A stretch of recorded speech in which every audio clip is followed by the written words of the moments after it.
Hi, this is Nancy Yearout, and welcome to my show, High Road to Humanity. In every episode, I tell you powerful true stories filled with great wisdom that you can use in your own life as you strive for a higher road to travel. My featured guests will have their own unique stories to tell that enlighten your mind and your soul. So kick back, relax, and learn the secret to success when you take the high road. First touch, strong connection, it lays deep in your soul. Hi, this is Nancy Yearout, and welcome to High Road to Humanity. And I have Robert Atkinson here today. And welcome to High Road to Humanity, Bob. Thank you, Nancy. Great to be with you. I'm excited you're here.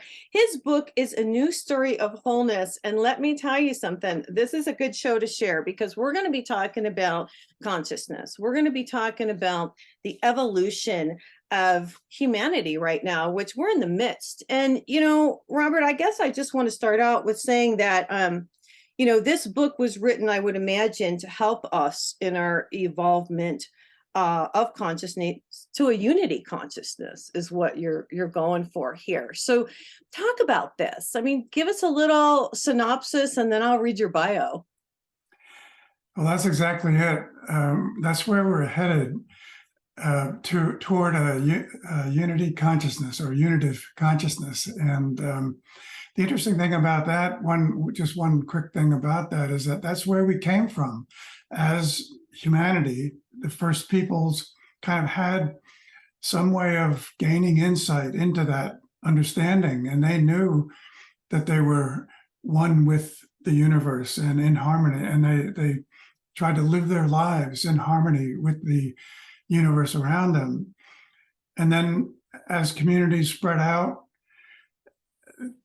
things got more diverse and different, and what started out as unitive narratives became, as society grew and expanded and differences arose, then there came into being divisive narratives. I know. And we've been there for a couple of millennia, with both unitive narratives and divisive narratives trying to win over our hearts or minds. And the interesting thing about that process, though, is that now we're at a time, as we get closer to a realization of a global community and the integration of everything on a global scale, we're in the process of coming back to that understanding of wholeness that we started out with as a species. Right. And of course, it helps too that we're the storytelling species. So we've got it in us to come back to that wholeness that we started out with as a species. Well, that's what we're going to talk about. I think it's amazing that, we've come full circle, I started to say, and that's really the truth. But let me give you a little information about Robert Atkinson. He's a PhD award-winning author. He's an educator. He's a developmental psychologist. He is a 2020 Gold Nautilus Book Award winner. He's also the co-editor of Our Moment of Choice, Evolutionary Visions and Hope for the Future. He has a PhD cross-cultural human development from the University of Pennsylvania. He has a postdoctoral fellowship at the University of Chicago, and he is a professor of emeritus at the University of Southern Maine, an international recognized authority on life story interviewing. I like that. A pioneer in the techniques of personal myth making and soul making. So he's the director of Story Commons, founder of One Planet Peace Forum, and a member of the Evolutionary Leaders. And you guys, his website is robertatkinson.net if you want to check him out. And the book that he's written that really talks about the wholeness, it's true that we're coming back to the wholeness. It's A New Story of Wholeness, and it's an experiential guide for connecting the human family. Easy for me to say today. But I really want to talk about what you just started out with, how we all came from God. And then we all kind of separated and we kind of became our own little unique selves. And now it's like people were lost and now we're reconnecting again. And you can say divine and you can say source, you can call it energy, you can call it whatever you want, but it's really truly an evolution of, like you said, where we started, we're going back to God.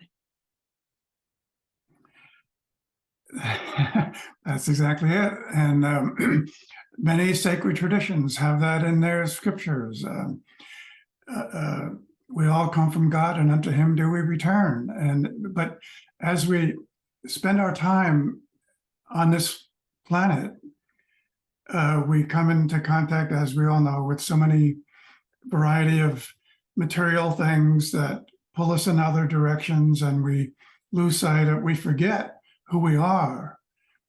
And that's where the process of our journey to wholeness comes in strongly, is helping us to remember who we really are, where we really came from, and what our goal and destination is in this process.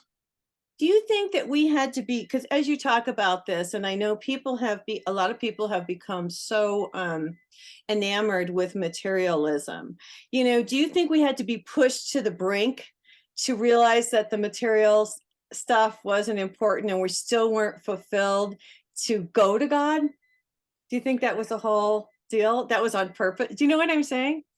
Yeah. There is a purpose to that process, and a pattern to it as well.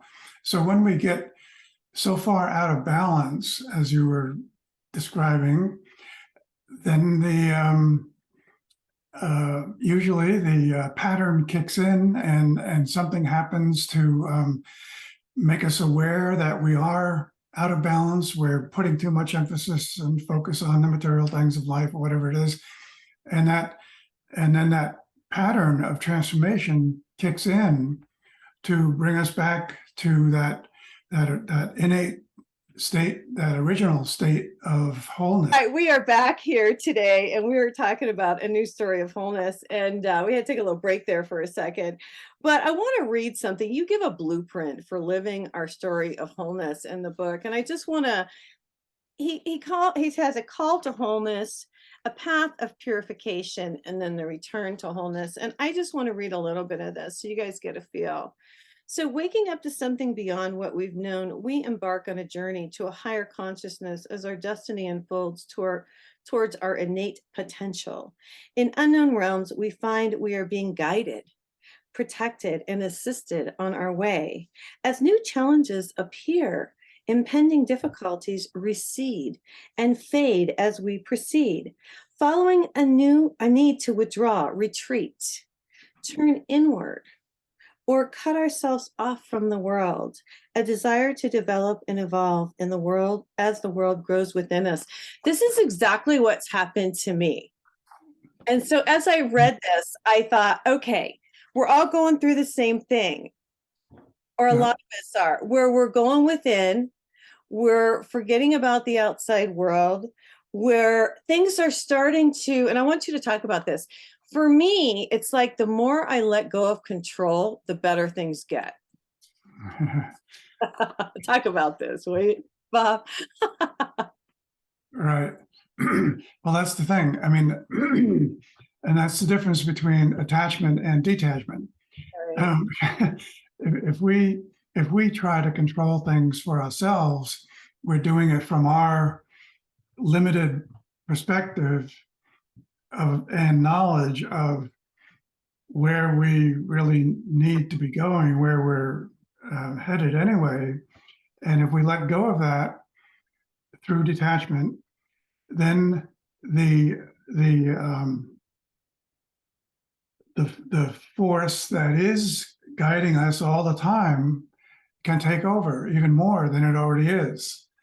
So yeah, it's a process of recognizing what that's really all about, and letting go, and letting the process happen, because it will. When we let go of our own resistance to what's happening, that we recognize that all of those sources of guidance and assistance that come along when we least expect it, but when we most need it. Right. It's, when they say let go, let God, it's the truth. Yeah. It's the absolute truth because, and it's a balance. I want to say this, and I want to talk about this a little bit because, you can get to the point and where you're so far into the spirit realm that you forget to live on earth.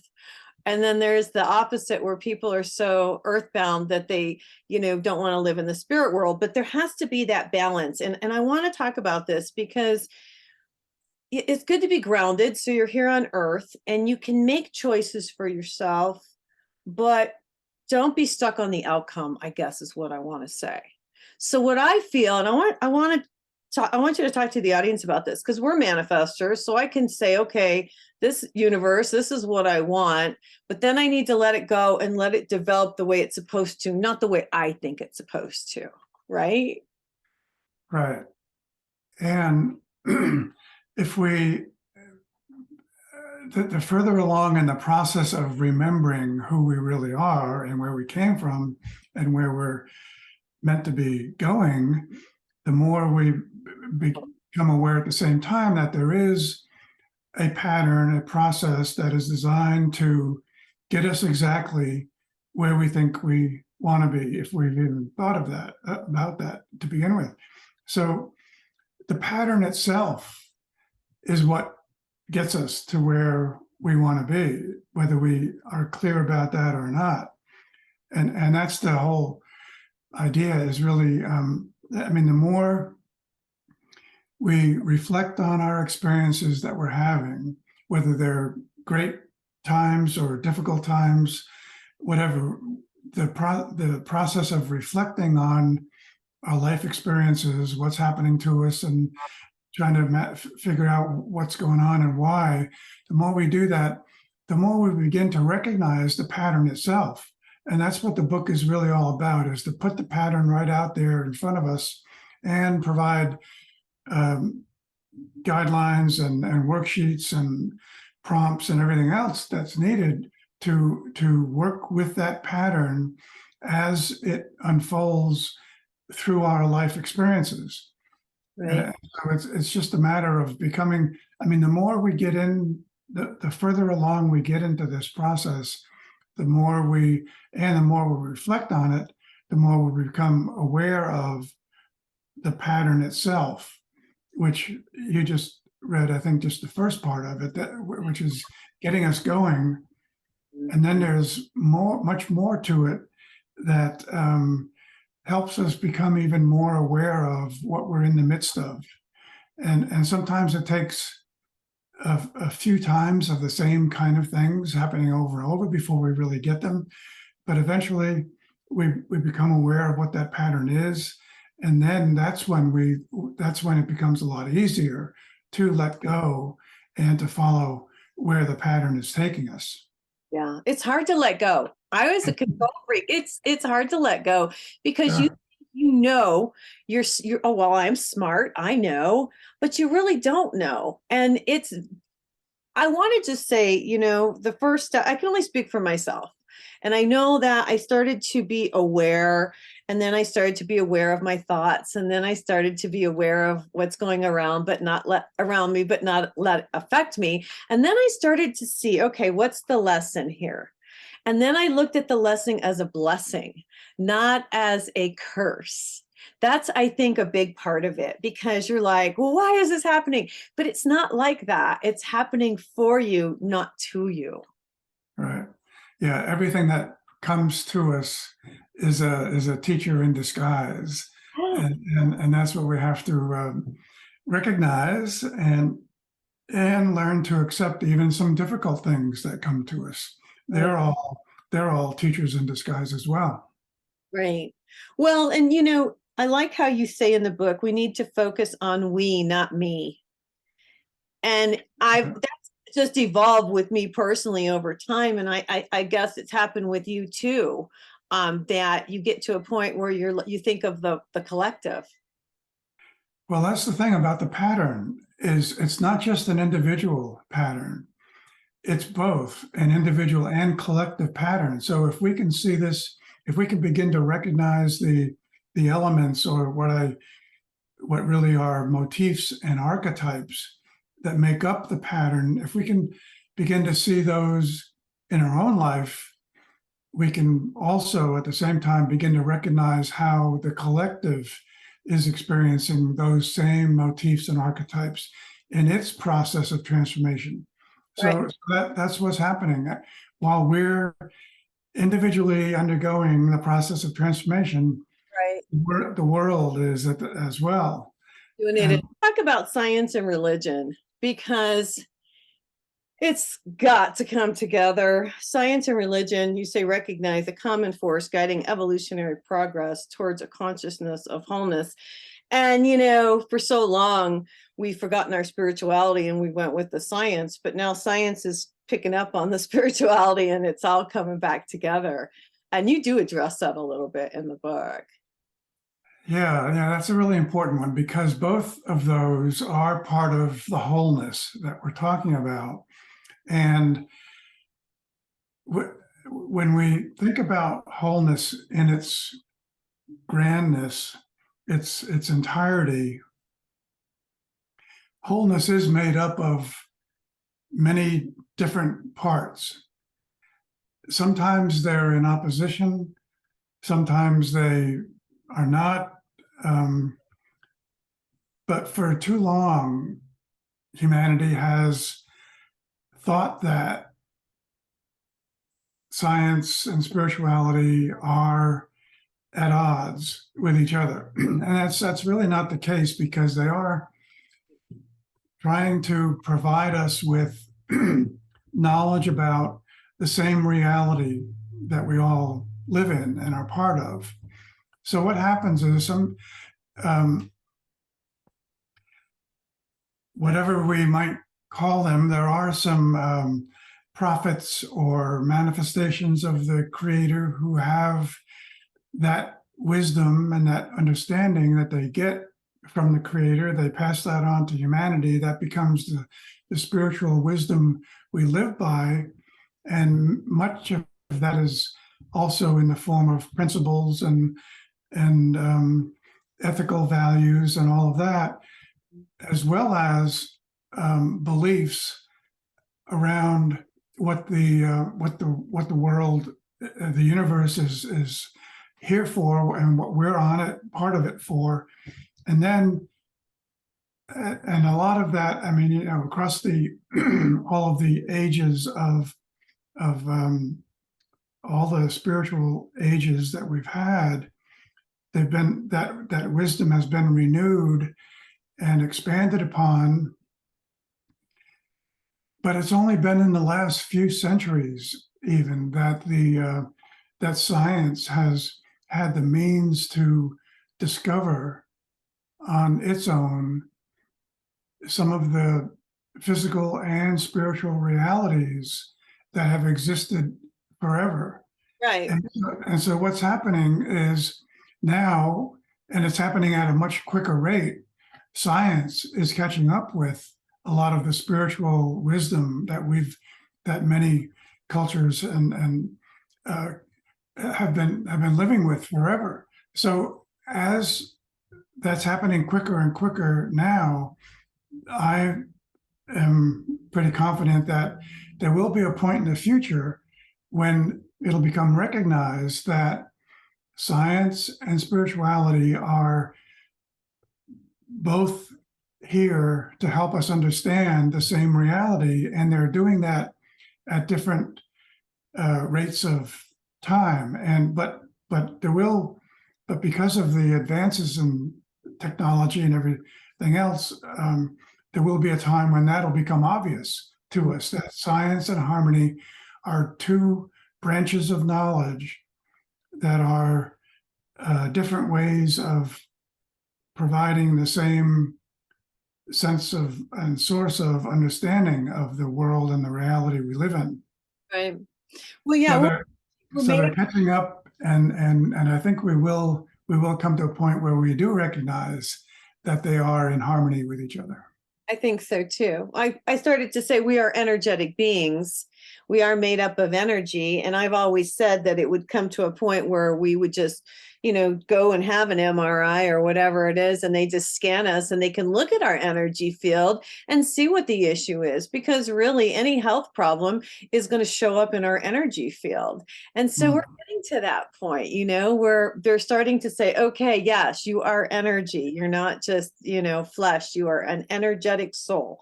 And they'll be able to heal us with, and I believe in the healing power of sound.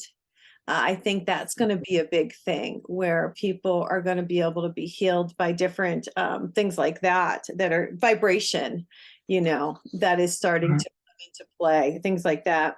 One thing I thought interesting in your book, you say world religions said in 1993 in a document towards a global ethic transformation of consciousness that Earth cannot be changed for the better unless the consciousness of individuals is changed. And I've had a lot of different people on the show. A lot of people say the extraterrestrials won't come down until we've reached a certain level of consciousness. That I believe that's true. I want to know your feeling on it. But I just feel like, gosh, back in 1993, they knew that it was really up to each individual to make that choice. Yeah, and to recognize that ultimately it's not supposed to be a choice because we're, as human beings, as souls or in this physical body, we have that remembrance, we have that prior knowledge that we forgot about where we came from, and we're here to remember. So we're in that process our whole lives, which means that consciousness evolves. And I also point out that through the three principles that the book is based on, evolution, consciousness, and wholeness, that when we put those three principles together, we come up with the meta principle that consciousness evolves toward wholeness. And so that's where the evolution of our consciousness is leading us, is back to wholeness. And that connects with what you were just saying about healing. One of the best, most important ways of understanding healing is coming back to our wholeness, becoming whole, and so that's happening on a consciousness level as well, as it's part of our process of evolution toward wholeness. And again with our own individual consciousness undergoing that process, the Parliament of the World's Religions were really onto something there, because, even though they didn't say it directly, but what they're saying needs to happen already is happening. It's just a matter of how long it takes for humanity to evolve its consciousness to or back to wholeness. But without that consciousness of wholeness, we won't be able to fully heal ourselves individually or collectively. Right. So we get to that point. Well, and we are healers and we are creators. We can heal ourselves. We have the capability to heal ourselves. And we're starting to realize that. I realize that. I know I can heal myself. And so it's just, as each person wakes up. Now, let's talk about the world today. I have to throw this out here, because here we are, 2022, coming to the end of 2022, getting ready to go into 2023. There is chaos all over the planet, and you and I are sitting here talking about higher consciousness, and there's so many of us that are awake and that are into, getting this and connecting with the divine and connecting with Mother Earth and all of that. But then there's also the opposite. There's the polar opposite, where people are lost and they're fighting and they're not surviving. And, there's still that imbalance. What do you think about this whole thing that's going on right now? There definitely is that imbalance right now. Everywhere we look, we see that in the world. Any news report or whatever it is, definitely, shows that so clearly.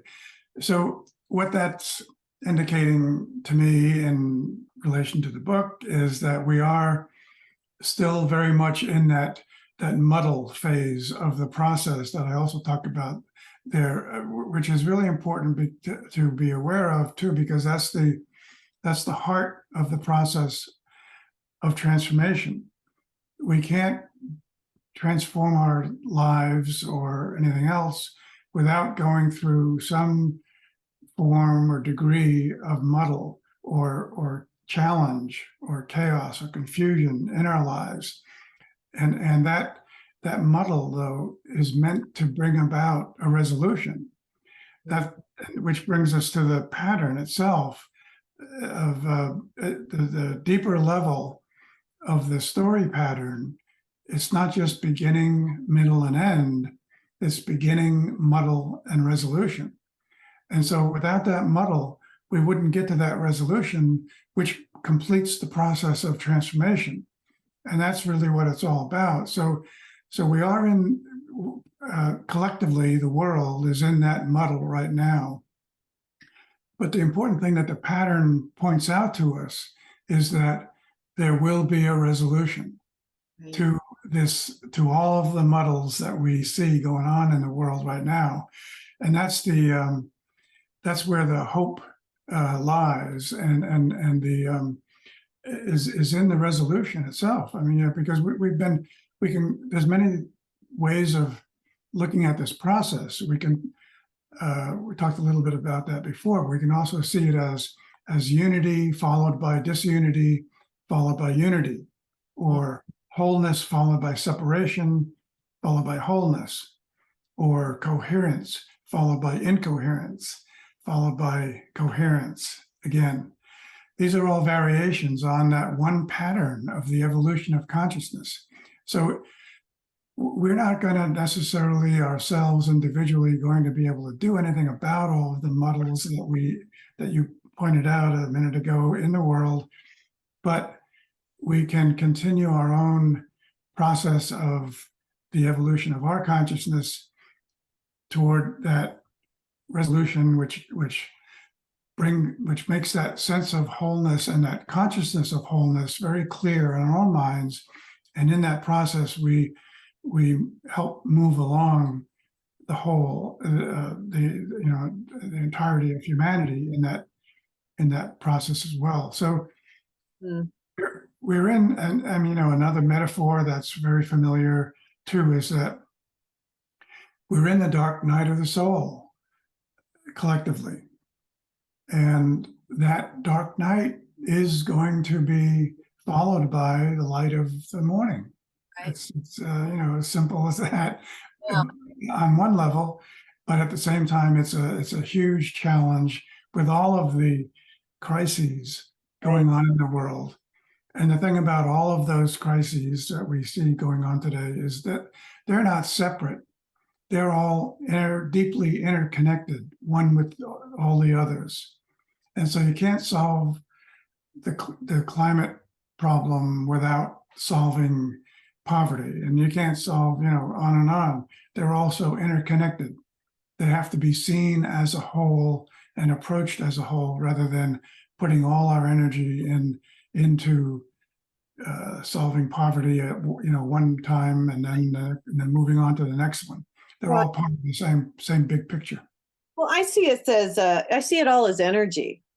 And I agree with what you say. I think we have to see the worst before, and we have to go through the worst to be catapulted to the best, because a lot of times we have to be pushed to the brink to get to the point where we change, because people don't change unless you push them really hard. But then on the flip side, I feel like, this is just me personally, I feel like the more of us who do raise our vibration, the more of us who do wake up individually, then our energy, as I go out into the world and as you go out into the world, then our energy is expanded and it is contagious.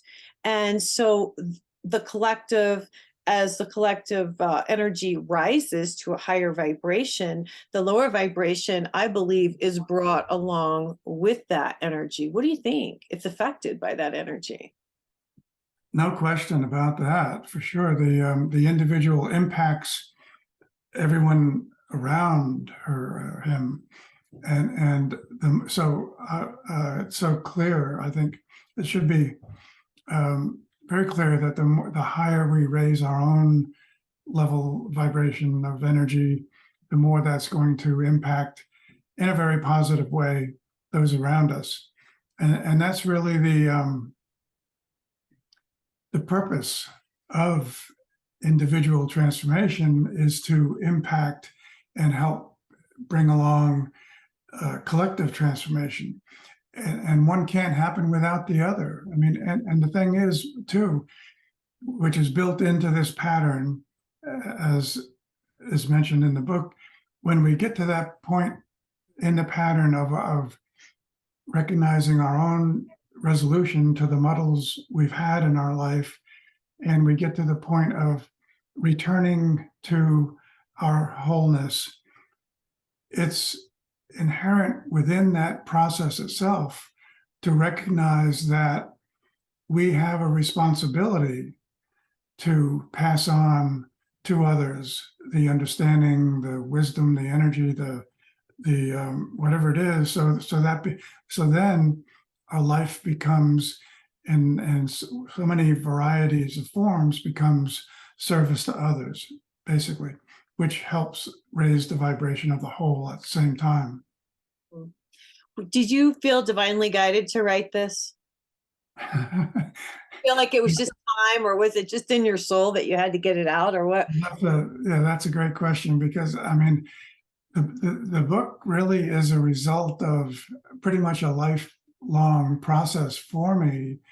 And so I could say that, I mean, I could answer your question saying that I was divinely guided as a child toward this, through my early experiences, but I didn't realize what they all meant at that very early age. And as I began to tack on all of those degrees, and even before those, all my other experiences of my own personal transformation in my mid-20s, all of those kinds of things together added up, to bring about this book now. So it's really the result of a lifelong process for me that probably did initiate with some kind of guidance at a very early age, and was a gradual, ongoing process of becoming clearer to me every part of my journey. I think it's wonderful. I agree with you. I feel that way too. Now looking back, I can think, okay, and you start to see it. You had to go through all these different things to get to this point, to learn to, where we are today. Deepak Chopra wrote "Wholeness is what we are" in your book. That was really nice. You want to talk about that a little bit?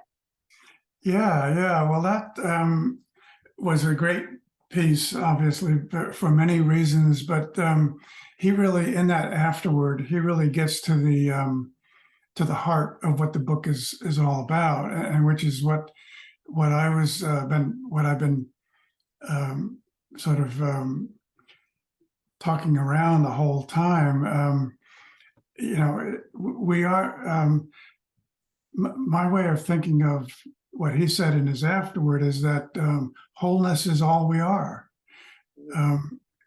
Wholeness is all there is, and he talks about it as, in going back in time, that there were two tracks that emerged at an early point that separated the objective and the subjective domains, and we have to, since then, which was a very early part of our history, we've had to learn how to balance the objective and the subjective. And as he says in that afterward, now it's a process of not only learning how to balance those two, because the world, what was one world, one whole world, was split up into two or many. now we're at a point in our individual and collective evolution where we have to realize that the real reality of the wholeness of creation, of reality, dawns only when the illusion of separation is replaced by wholeness. So that's what he's talking about, and that's really what the book is about, that reality is wholeness. Mhm. And that whole, and because of that, wholeness is not even a choice. It's what it is. It is Yeah. what I want to read, if it's okay. He does a meditation, you guys, at the end, and there's also I want to say an area where you can write. He asks you different questions, and you can write and kind of get a feel. But I want to read this really quick. You say, in the beginning there was wonderment. In the beginning there was contentment. In the beginning there was peace. In the beginning there was wholeness. Now and for all time may all beings live in wonderment. Now and for all time, may we all live in contentment. Now and for all time, may all beings live in harmony. Now and for all time, may we all live in peace. And now and for all time, may all beings live in wholeness. I love that. I think it's beautiful. And then you say, in all our thoughts and actions, may we all remember to look upon all things with the eye of wholeness. That's beautiful, Bob. Thank you. I love Yeah. I mean, this is a terrific book, you guys, because we're all going through this right now. And, even though I'm going through it and I know a lot of this stuff, it sure was an enlightening to read um, some of your exercises. And you talk about storytelling. And I want to touch on that really quick today, because I believe we've always told stories. The Native Americans told stories, the Scots told stories, the Irish told stories, we all told stories. And that's how we pass down our wisdom. That's how we passed it down to the next generation. And I feel like we're back to that. We're back to telling stories. What do you think? Oh yeah. That's really what the book is about too. We're experiencing a revival of storytelling, and the awareness that we are the storytelling species, which we may have lost sight of, or became a challenge to recognize that, especially when we went through such a long period, a couple of millennia of divisive narratives. Now we're coming back to the realization that what we need are unitive narratives and stories that bring about unity. And so that's really where what we are coming back to as the storytelling species. We're telling, and this book provides all the tools and necessary guidelines and everything you'll need to do that on your own, to tell your story of wholeness. And we're definitely, there's definitely a revival of storytelling happening right now. I love it. I love it. I'm really glad that you wrote this. What do you want to leave us with today? I know we've had quite an interesting show. We've had a couple interruptions here today. I guess the spirits that be are with us here at the holiday times. I don't know, wanting us to get this message out to humanity. What do you want to leave humanity with today, Bob? Well, there's a lot that I could leave, but one thing I'd really like to get across is the cyclical nature of the evolution of consciousness. I mean, we are currently now on our way back to wholeness, individually and collectively, and how we do that and complete the journey is what the book is all about.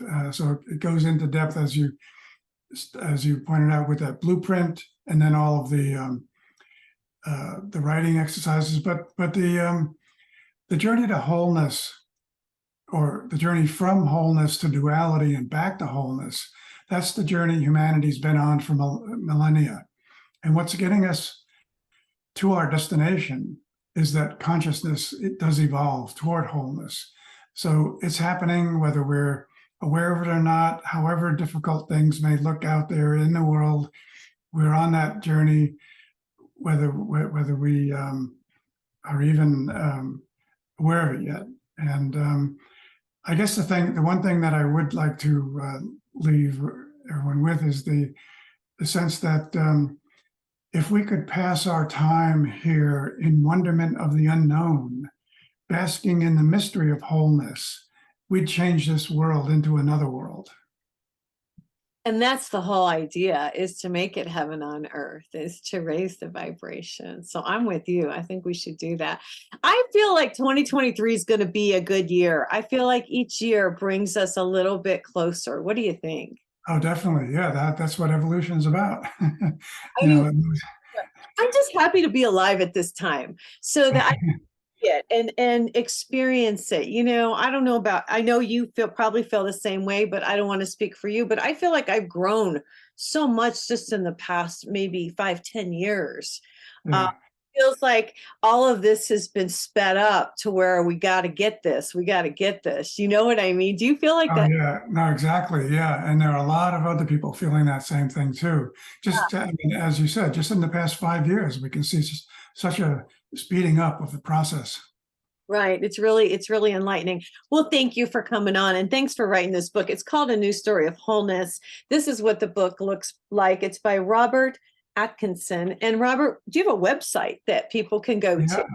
I do. It's would be, if you can remember my name, it's easy to get to the website, www.robertatkinson.net. Okay. And it's Atkinson is the last name, you guys. Robert, thank you for coming on. I sure appreciate your time today.